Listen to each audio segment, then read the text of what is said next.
Good afternoon, everyone. This is Dr. Bhupesh from Dr. BKM Institutes. Our contact number is 76967342256. You may contact us for the best OET coaching, and we are discussing a few bit of reading questions.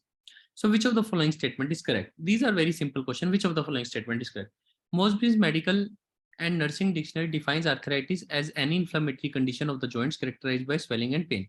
A 2003-2005 National Health Interview Survey in United States of America reported, again second form का मतलब it is a fact कि report किया, United state की national health interview सर्वे ने report किया 21% of the adults have self-reported arthritis, have self-reported doctor diagnosed arthritis. तो मतलब 21.6% लोगों ने खुद आके बताया कि आर्थराइटिस है.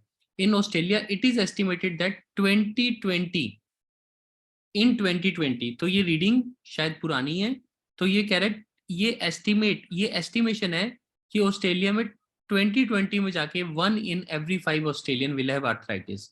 So this is a mathematical question, and I would really encourage you to learn percentage by this question. It is very important, so I'm recording it anyhow.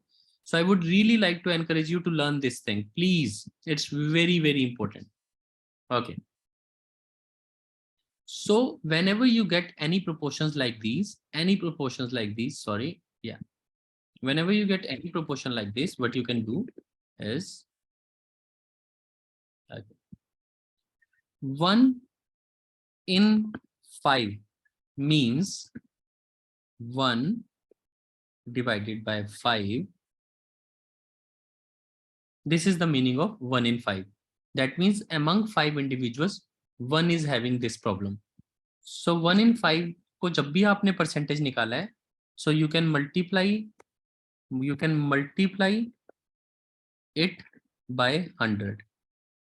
So 1 divided by 5 into 100 is equal to 100 divided by 5 is equal to 100 divided by 5, क्योंकि 1 into 100 का मतलब 100. तो मैं बिल्कुल basic से बता रहा हूँ ताकि किसी को भी ऐसे ना लगे कि मैंने जल्दी की है और आपको समझ नहीं आया. सो जब भी किसी चीज को परसेंटेज में कन्वर्ट करना है, उसको 100 से मल्टीप्लाई कर दो, तो ये बन जाएगा 100 divided 5 is equal to 20%. This is how mathematical calculation happens. Suppose if somebody says 3 out of 5, so 3 divided by 5 into 100. So इस केस में क्या होगा, ये 5 तो नीचे है जैसे यहाँ पे था, तो मैं इसको 1 की जगह 3 कर देता हूँ. तो यहाँ क्या बन गया, वैसे तो इसको मैं 3 करना है तो मैं 100 मल्टीप्लाई बाय 3 लिख देता हूँ. तो जब आप 100 मल्टीप्लाई बाय 3 करोगे, वैसे भी परसेंटेज भी 3 से मल्टीप्लाई हो जाएगी, जनरली सेइंग. तो इट्स इक्वल टू 60%. सो यानी अगर 3 out of 5 लोग हैं तो 60% है. अगर बाय चांस आप इससे कंफ्यूज हुए तो आई एम सॉरी, मैं ऐसे लिख देता हूँ 100 डिवाइडेड बाय 5 into 3, मतलब बस 3 divided 5 100 से मल्टीप्लाई कर दो, तो 100 5 से जब डिवाइड होगा तो 20 आएगा. 20 into 3 is equal to 60%. So 3 divided by 100 means 60%.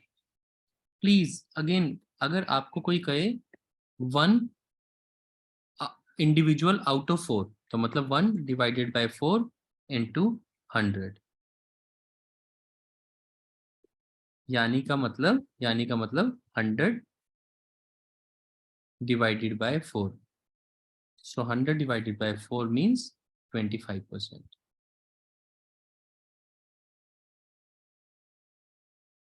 So that is how you do calculations.